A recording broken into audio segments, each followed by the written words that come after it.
we will explain what is bookkeeping. Bookkeeping is that branch of knowledge which tells us how to keep a record of financial transaction.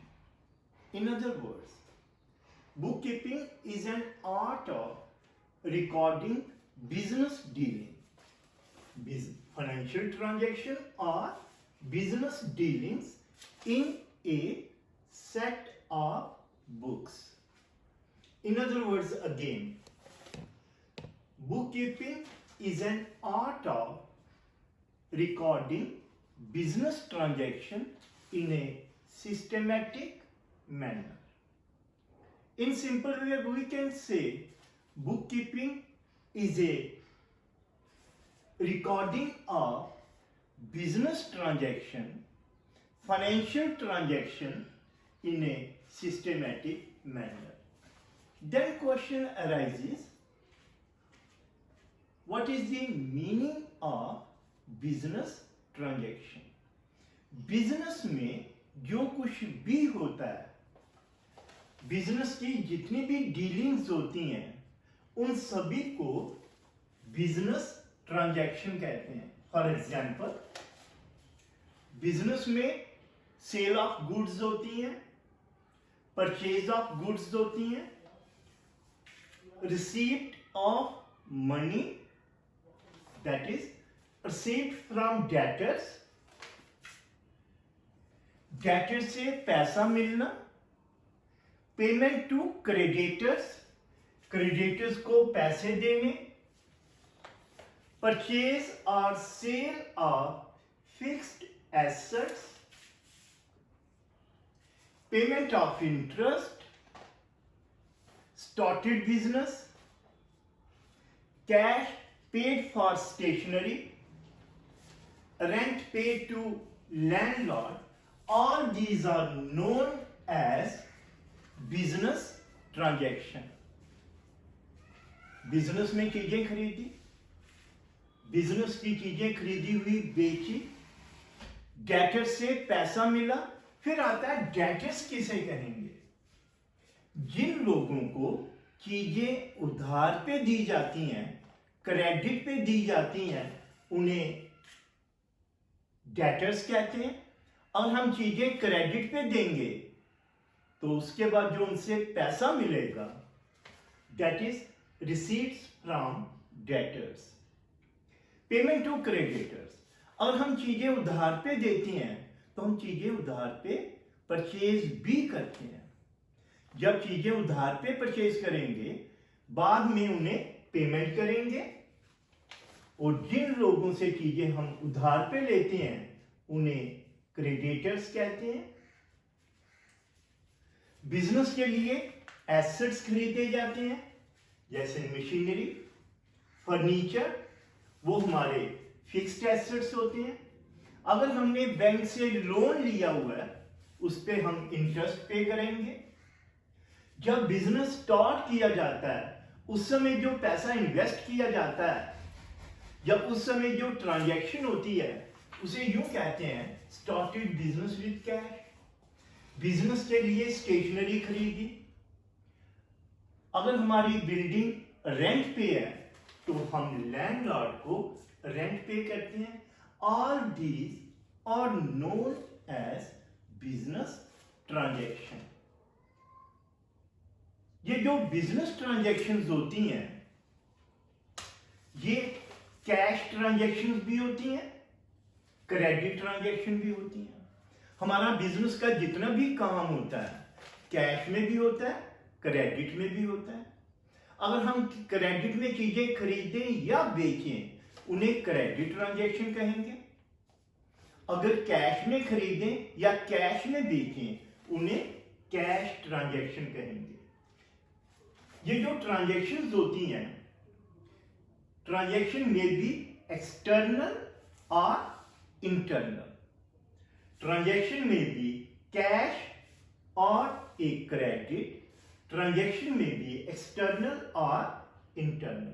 पहले बात करते हैं, हमें कैसे पता चलेगा ये कैश ट्रांजैक्शन है या क्रेडिट। फॉर एग्जांपल यूं लिखा हो sales, goods sold for cash, purchases, bought goods for cash. ये सारी की सारी ट्रांजैक्शन कैश ट्रांजैक्शन है। फिर आता है हमें कैसे पता चलेगा कि क्रेडिट ट्रांजैक्शन कौन सी है? अगर यूं लिखा हो sold goods on credit to Z, Z customer का नाम है। अगर यूं लिखा हो sold goods on credit to Z, या सिर्फ ये लिखा हो goods sold to mister K, goods bought from mister A, अगर नाम लिखा हो तो वो आपकी क्रेडिट ट्रांजैक्शन होगी। अगर नाम नहीं लिखा हो तो वो आपकी कैश। फिर आता है क्यों।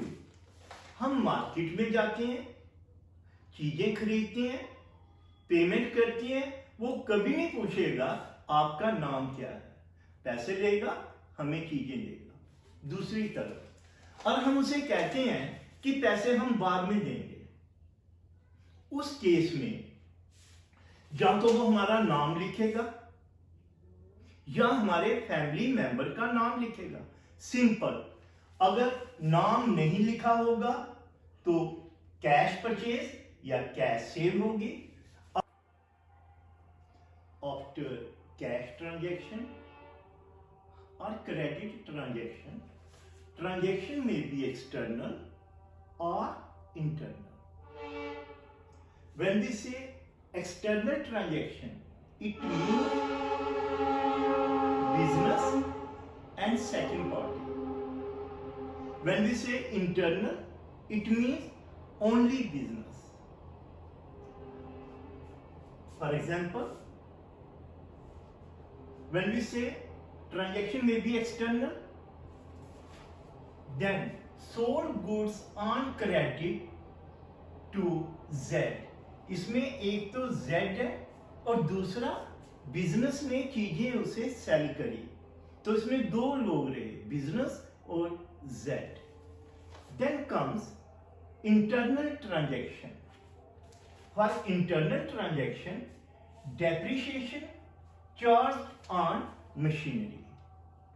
ये ट्रांजैक्शन विद इन बिजनेस है कि मशीनरी की या मशीनरी पे depreciation charge की, that means decrease in the value of machinery due to wear and tear.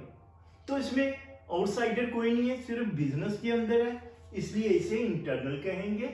इसमें आउटसाइडर Z था तो इसलिए उसे एक्सटर्नल कहेंगे। Then comes why there is need for recording.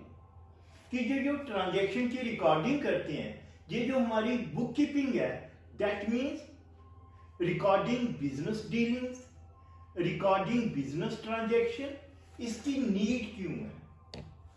First point, to know trading results, कि अगर हम बिजनेस कर रहे हैं तो उस बिजनेस का ट्रेडिंग रिजल्ट क्या है, क्या हमें प्रॉफिट हुआ या loss. Second point, difficult to remember the various financial payments and receipt. अगर हमने ये ट्रांजैक्शन रिमेंबर करनी हो, that is difficult. Another point, information is required for purpose of costing, forecasting and planning. Next point, bookkeeping records are submitted to various government agencies. हमने government agencies को record submit करना होता है, उसके लिए recording is must. For example income tax, GST and taxation purpose के लिए हमें इंफॉर्मेशन चाहिए। It reflects the need for recording. Next time पे नेक्स्ट टर्म्स लेके फिर डिस्कस करेंगे। एक बार फिर इसे पूरे का पूरा रिव्यू करते हैं। सबसे पहले आया what is book keeping. Book keeping is A recording of financial information of the business house. Financial information, financial transaction may be cash or credit. Financial transaction may be external or internal. Then comes why there is need for recording. To know trading results. Record is needed by some government agencies. Record is necessary for future planning. And it is very difficult to remember the various financial payments and receipts.